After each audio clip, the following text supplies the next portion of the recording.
अभी हम दो ईगल्स को देखते हैं जिनका नाम रेबेका और मोइन है, जो कि एक कपल है और कुछ ही टाइम पहले उनके दो बच्चे भी हुए हैं और उन बच्चों का नाम एरी और एबल है। रेबेका और मोइन अपने बच्चों को काफी प्यार देते हैं और उनके खाने का भी काफी अच्छा ध्यान रखते हैं जिससे वो दोनों भी हेल्दी रह सके।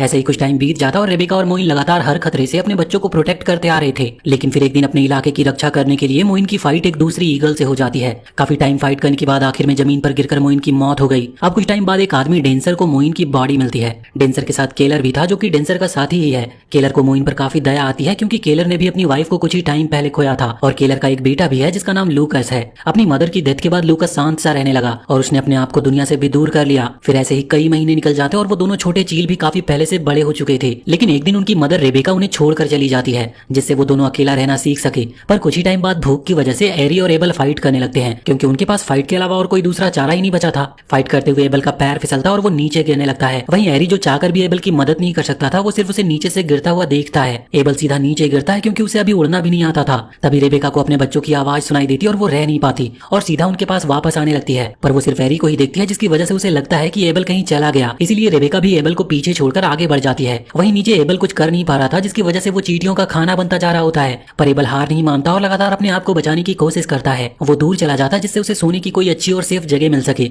पर काफी दूर चलने के बाद भी कोई बहुत अच्छी जगह उसे नहीं मिलती और उसे जंगल में ही रात गुजारनी पड़ती है जो कि उसके घोंसले जितनी अच्छी भी नहीं थी। अगले दिन एबल के साथ और भी बुरा होता है जब एक फॉक्स एबल पर अटैक कर देता है। वो उससे फाइट करने की पूरी कोशिश करता है पर ऐसा लग रहा था कि अब एबल की कहानी यहीं पर खत्म होने वाली है।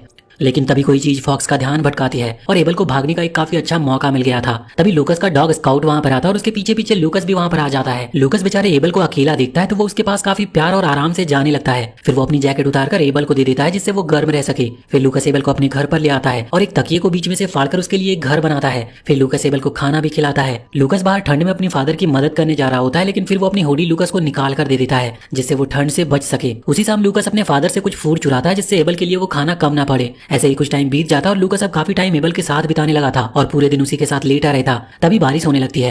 एबल बीमार ना हो इसलिए लूकस जल्दी से वापस घर जाता है। ऐसे ही एक दिन लूकस एबल के साथ होता है तभी वहाँ पर डेंसर आ जाता है। लूकस एबल को छुपाने की कोशिश करता है पर डेंसर को पहले से ही एबल के बारे में पता था। फिर डेंसर एक कपड़ा देता है जो एबल के काफी काम आने वाला होता है। लूकस एबल को खाना खिलाने लगता है। तभी डेंसर लूकस से पूछता है कि वो क्यों अपने फादर की इतनी बातें सुनता है और साथ ही क्यों अकेले ही अपनी मदर की डेथ का दुख उठा रहा है। पर लूकस कुछ भी नहीं कहता और शांत ही रहता है। तभी डेंसर लूकस को एक बुक देता है जो कि उसकी लाइफ की स्टोरी से काफी मैच करती है। फिर डेंसर दीवार में एक छोटा छेद कर देता है जिससे एबल को सूरज की रोशनी मिल सके और अच्छे से उसका विकास हो सके। अगले दिन रोजाना की तरह लूकस अपने फादर की काम में मदद करता है और रात होने पर चुपचाप से केलर को बिना पता चले एबल के लिए चिकन लेकर जाता है। लूकस काफी खुश था क्योंकि अब एबल काफी बड़ा हो रहा था। फिर लूकस वापस घर आ जाता और एक बाइबल की बुक से अपनी फैमिली की फोटो निकालता है जिसमें उसकी मदर भी थी और उन्हें देखकर लूकस को पुराने दिन याद आने लगते हैं। वहीं फिर हम एरी को देखते हैं और वो भी पहले से काफी बड़ा और स्ट्रांग हो चुका था। साथ ही अब वो धीरे धीरे उड़ना भी सीख रहा था। अगले दिन लूकस एबल को एक चूहा दिखाकर उड़ना सिखाने की कोशिश करता है। ये देखकर डेंसर भी काफी खुश होता है क्योंकि लूकस एबल के साथ काफी खुश रहता है। उसी दिन से रोज लूकस एबल को उड़ाने की प्रैक्टिस कराने लगता है। जिसके बाद डेंसर लूकस के बर्थडे पर उसे वो इक्विपमेंट देता है जिससे एबल को ट्रेनिंग देते हुए लूकस को चोट न लगे और वो और भी अच्छे से एबल को उड़ना सिखा पाए। लूकस उन चीजों से काफी ज्यादा खुश था। वहीं दूसरी तरफ रेबेका एरी को सिखा रही होती है कि उड़ना कैसे चाहिए और कैसे अपने पंखों का यूज करना होता है। फिर टाइम के साथ साथ एरी सीखने लगता है कि कैसे अपने पंख हिलाने चाहिए और कैसे हवा में उड़ा जा सकता है। लूकस भी एबल को उड़ना सिखाने की पूरी कोशिश कर रहा होता है। लूकस एबल को ऊंची हाइट पर ले आता और उसे खाने का लालच देकर नीचे भेजने की कोशिश करता है। हालांकि लूकस रेबेका की तरह उड़ना सिखाने में काफी अच्छा नहीं था पर फिर भी वो पूरी कोशिश कर रहा था जिससे एबल उड़ना सीख सके। वो एबल को हवा के सामने ले आता है जिससे एबल सीख सके कि हवा के सामने कैसे रुका जाता है और कैसे अपने पंखों का यूज किया जा सकता है। और धीरे धीरे एबल को अपने पंखों का यूज करना आने लगा और लूकस की मेहनत अपना असर दिखा रही थी। अगले दिन लूकस नींद से जागता है और देखता है कि लूकस हवा में उड़ रहा है। ये देखकर लूकस काफी खुश होता है। फिर कुछ देर के बाद लूकस एबल को नीचे आने की कहता है पर एबल नीचे नहीं आता जिसकी वजह से लूकस के मन में थोड़ा डर आने लगता है कि कहीं एबल उसे छोड़कर चला तो नहीं जाएगा। वहीं एबल पूरी जगह पर उड़ते हुए घूमता है और हर पहाड़ की ओर जाकर एक नया एक्सपीरियंस करता है। तभी एबल को दो डियर दिखते हैं और एबल उनसे फाइट करने लगता है पर एबल को अभी फाइट करना आता नहीं था जिसकी वजह से वो पत्थरों में गिर जाता और उसे काफी चोट भी लगती है। वहीं लूकस एबल के लिए काफी परेशान हो रहा होता है क्योंकि उसे डर था कि कहीं एबल के साथ कुछ गलत तो नहीं हो गया होगा। इसीलिए लूकस लगातार हर जगह पर उसे ढूंढ रहा होता है। लूकस को डर था कि कहीं उसके फादर ने ही एबल को फूड समझकर मार तो नहीं दिया होगा। ऐसे ही 3 दिन बीत जाते हैं और लूकस अब भी लगातार एबल को ढूंढ ही रहा था। तभी खुद ही एबल वापस आ जाता है जिससे लूकस काफी ज्यादा खुश होता है। जिसके बाद डेंसर लूकस की एबल को ट्रेनिंग देने में मदद करता है जिससे जिससे एबल अपना खाना खुद ही ला सके और इससे एबल दूसरे जानवरों से भी अपने आप को बचा पाएगा। फिर एक दिन डेंजर लूकस को सलाह देता है कि उसे विंटर आने से पहले एबल को आजाद कर देना होगा,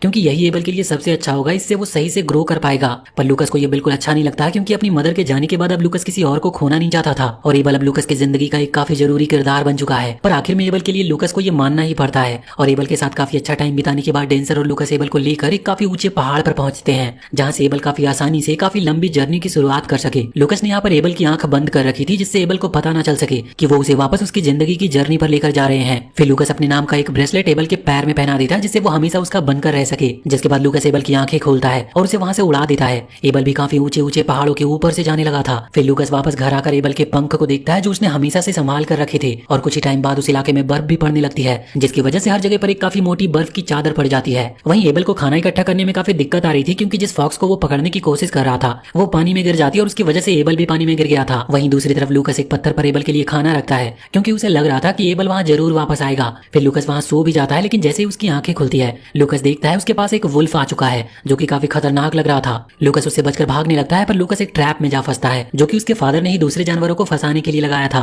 लूकस के चिल्लाने की आवाज डेंजर सुन लेता है और जल्दी से लूकस के पास आता है। डेंजर लूकस को ट्रैप से बचा लेता है और वापस घर पर लेकर जाने लगता है। वहीं एबल एक चोटी पर बैठा होता है, लेकिन तभी उसके ऊपर काफी सारी बर्फ गिर जाती है, जिसकी वजह से अपनी जान बचाने के लिए एबल को वापस से उड़ना पड़ता है। उड़ते हुए एबल उसी जगह पर आ जाता है जहाँ पर लूकस ने एबल के लिए कुछ मीट के टुकड़े रखे थे। ऐसे ही देखते देखते वापस गर्मियां आ जाती है और एबल अपने भाई एरी से मिलता है और वो दोनों लड़ते नहीं और साथ में बैठ जाते हैं। वहीं लूकस वापस से अपने पुराने घर में आया होता है, लेकिन तभी केलर भी वहां पर आ जाता है और लूकस पर चिल्लाने लगता है, क्योंकि जब से उसकी मदर की मौत हुई है लूकस चुप ही रहता है और सही से बात तक नहीं करता। केलर इतने गुस्से में होता है कि लूकस का बैग तक जलाने की कहता है, जो लूकस हमेशा अपने साथ रखता था। इससे गुस्से में आकर लूकस घर छोड़ने का डिसाइड करता है। तभी केलर देखता है कि लूकस के बैग में उसकी फैमिली फोटोज थी। ये देखकर केलर उस फोटो को आग से बचा लेता है और उसे लूकस के लिए बुरा लगने लगा था। वहीं लूकस कहीं दूर जा रहा होता और केलर भी लूकस को ढूंढने निकल चुका था। ऐसे ही रात हो जाती है और लूकस को एक चट्टान पर चढ़ने में काफी दिक्कत हो रही थी। तभी कई सारे पत्थर लूकस पर गिरने लगते हैं और उससे बचने के लिए लूकस छुप जाता है। अगले दिन एबल लूकस के पास आता है, जो कि बेहोश पड़ा था, लेकिन एबल के आने से भी लूकस होश में नहीं आता। तभी वहां पर केलर आ जाता है और लूकस को देखकर उसे गले से लगा लेता है और माफी मांगने लगता है।